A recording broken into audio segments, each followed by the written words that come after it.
পর্যন্ত আমি বগদাদের কবর থেকে তাকে ইয়াদ না করি, সে আমি আব্দুল কাদির আমাকে ইয়াদ করতে পারে না। বলো ডাকে সুবহানাল্লাহ।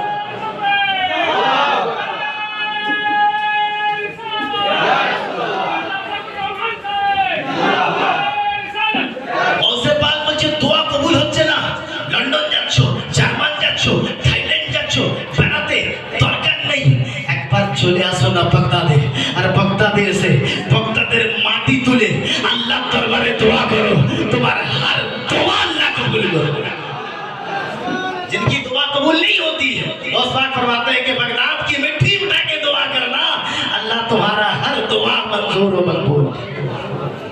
বুঝতে পারছেন? ওসবাকের নাকিলে আমিল এখানে কোনো রকম বেয়াদবি চলবে না। খোদার রব্বে কাদিরের ইজ্জতের কসম করে বলছি, পরের বছর আমার সঙ্গে দেখা হলে আল্লাহ যদি হায়াতে থাকে তো বলবেন যে যা নিয়ত করে বসবেন, তবে হ্যাঁ নিয়তটা যেন জায়েজ হয়। আপনি নিয়ত করুন অপরের বউ নিয়ে পালাবো, কবুল হবে? আগামী বছর এই 11 তারিখের আগে ইনশাআল্লাহ বলুন সবাই যে সবাইয়ের দোয়াকে আল্লাহ গৌস পাকের ওসিলায় কবুল করবে। গৌস পাক বলছেন, আরে কে গৌসে আজম?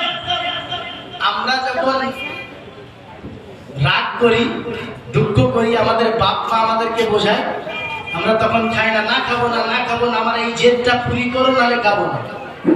একবার আল্লাহর সঙ্গে রাগ করে দেখুন তো, যে আল্লাহ আমি আপনার উপরে রেগে আছি, আমার এই জিনিসটা আপনি করেননি কেন, আমি আর আপনার ইবাদত করবো না, জান্নাতে যেতে পারবেন? না করলেই বা আল্লাহর কি যায় আছে? আল্লাহ আপনার মুকদ্দরে যা রেখেছে তো তাই হবে। দুঃখ তো তারই নাম, যে খোদার মর্জি আর বান্দার মর্জিতে যে পার্থক্য তারই নাম দুঃখ। বুঝতে পারলেন? কিন্তু গৌসে আজম কে এতটাই মঞ্জুর আল্লাহর দরবারে, এতটাই মকবুল যে কোন কারণে গৌসে পাক যদি আল্লাহর সঙ্গে অভিমান করতেন, আল্লাহ গো আমি অতক্ষণ পর্যন্ত খাবো না, আল্লাহ বলতো হে গৌসে পাক, হে আব্দুল কাদির, তোমাকে আমি আল্লাহ আমার কসম দিচ্ছি তুমি খেয়ে নাও। কসমে দে দে কে খিলাতা হ্যায় পিলাতা হ্যায় তুঝে প্যারা আল্লাহ তেরা চাহনে ওয়ালা তেরা। আমরা গৌসে পাক